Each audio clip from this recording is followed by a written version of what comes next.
లేదు. ఒకటేమో మీకు వయసు 48 ఇప్పుడు పార్టీ అధ్యక్షుడిగా 2 ఏళ్ళు 3 ఏళ్ళు ఉంటుంది టర్ము. అది అయిపోయిన తర్వాత ఏం చేస్తారు మిగతా జీవితం అంతా, ఇంత చిన్న వయసులోనే అధ్యక్షుడు అయిపోతే అని ఒక మాట చెప్పింది. రెండో మాట కూడా చెప్పింది. ఇంకోటి ఏంటంటే అధ్యక్షుడు అంటే చాలా ఓపికగా అవసరం వాడు చెప్పింది నాదా, మధ్యలో మాట్లాడకూడదు. అధ్యక్ష కదా, ఆయన సభాధ్యక్షుడు, నేను పార్టీ అధ్యక్షుడు. మీరేమో మధ్యలో జోక్యం చేసుకుని అవసరం వాడు తప్పు చెప్తారు, వెంటనే కట్ చేస్తారు, వెంటనే వాళ్ళకి మొహం మీద చెప్పేస్తారు. అది అందరికీ ఇష్టపడకపోవచ్చు. సరే, నేను వాజ్పేయి గారికి అద్వానీ గారికి చెప్పాను, సార్ నేను ఉండలేను, ఏమనుకోవద్దని. సరే, అప్పుడు వేరే అధ్యక్షుడిని పెట్టారు. ఆ అధ్యక్షుడు వెంకయ్యనాయుడు ప్రధాన కార్యదర్శిగా ఉంటేనే నేను ఒప్పుకుంటాను ఆయన చెప్పాను. ప్రధాన కార్యదర్శిగా ఉన్నాను. ఈ తమాషా ఏంటంటే ఈ పార్టీలో నేను పార్టీ అధ్యక్షుడిగా 2 పర్యాయాలు, ఒక పర్యాయం పూర్తిగా ఉన్నా, 2వ పర్యాయం ఎలక్షన్లో పార్టీ ఓడిపోవడంతో నేను నైతిక బాధ్యత వహిస్తూ నేను అధ్యక్షుడు కాబట్టి నేను రాజీనామా ఇచ్చాను. మీ నాయకులు చెప్పాను, నేను వెళ్ళలేదు. కానీ పార్టీలో అద్వానీ గారిని ఆ తర్వాత అధ్యక్షుడు ఎవరు చేయాలంటే అద్వానీ గారు అనుకున్నాం అందరం కలిసి.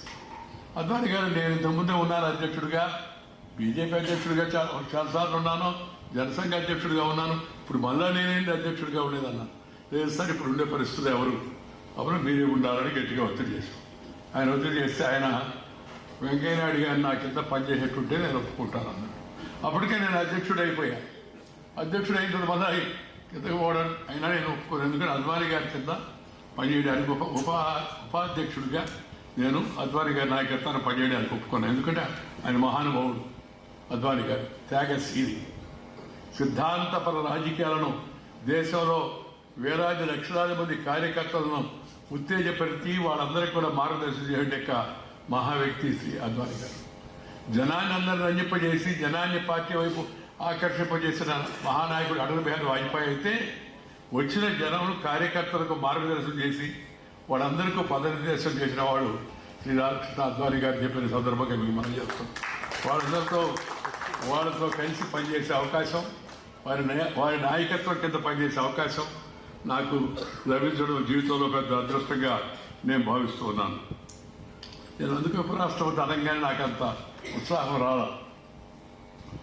ఉపరాష్ట్రపతి అనగానే నేను అన్నాను, నాకు మీకు ఏదైనా ఇబ్బంది ఉంటే ఎప్పటి నేను మళ్ళీ పార్టీకి వెళ్తాను, పార్టీలో ప్రధాన కార్యదర్శికైనా పనిచేస్తాను, అధ్యక్షుడికైనా పనిచేస్తానంటే కారణం ఉంది దానికి అని చెప్పారు. చెప్పిన తర్వాత పార్టీ నాయకులు, ప్రధానమంత్రి గారు అందరూ కలిసి మనం రాజ్యసభలో మనకు మెజార్టీ లేదు, అనేక ముఖ్యమైన బిల్లులు రాజ్యసభకు రావాల్సి ఉంది, సభను సమర్థవంతంగా నిర్వహించాలి, చాకచక్యంగా వ్యవహరించాలి, ఓర్పు నేర్పు 2 ఉండాలి. అందుకని మిమ్మల్ని రాజ్యసభ చైర్మన్గా కూడా, ఎందుకంటే భారతదేశ ఉపరాష్ట్రపతి రాజ్యసభ కూడా చైర్మన్ ఆటోమేటిక్ అని చెప్తే, సరే నేను ఉపరాష్ట్రపతిగా ఉండడానికి అప్పుడు అంగీకరించాను. తర్వాత ఉన్నాను. ఆ ఉపరాష్ట్రపతి అయిన తర్వాత ఒకటి ఈ ఆర్టికల్ 370 కాశ్మీర్ యొక్క ప్రత్యేక ప్రతిపత్తి రద్దు అనే విషయం పైన మేము చిన్నప్పటి నుంచి మాట్లాడుతున్నాం.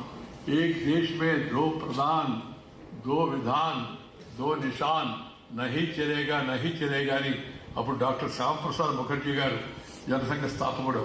అప్పటి నుంచి కాశ్మీర్ పోవాలంటే, ఇండియాలో కాశ్మీర్కి పోవాలంటే పర్మిట్ ఉండాలి. ఇప్పుడు మనం విశాఖపట్నం వాళ్ళు హైదరాబాద్ పోవాలంటే పర్మిట్ అంటే ఎంత విచిత్రంగా ఉంటుంది, హైదరాబాద్ వాళ్ళు విజయవాడ రావాలంటే పర్మిట్ అంటే ఎంత విచిత్రంగా ఉంటుంది మనకి. కానీ ఉండింది, చాలా మందికి తెరవదు, చరిత్ర చదవాలని నేర్చుకోవాల్సిన అవసరం కూడా ఉంది. కాశ్మీర్కు ప్రత్యేక ప్రతిపత్తి ఇచ్చి మన యొక్క సుప్రీంకోర్టు ఇచ్చిన జడ్జిమెంట్ కాశ్మీర్కి వర్తించదు.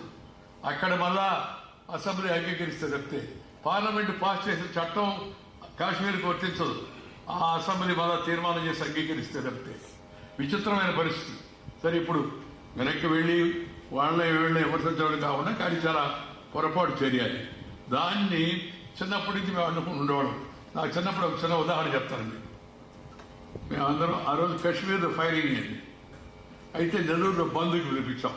బంద్ చేయగలిగినంత శక్తి పార్టీకి లేదు. అప్పుడు కానీ యూత్ మాత్రం బాగా ఎక్కువగా ఉన్నారు. మేమందరం కలిసి అన్ని షాపులు పూయిస్తున్నాం.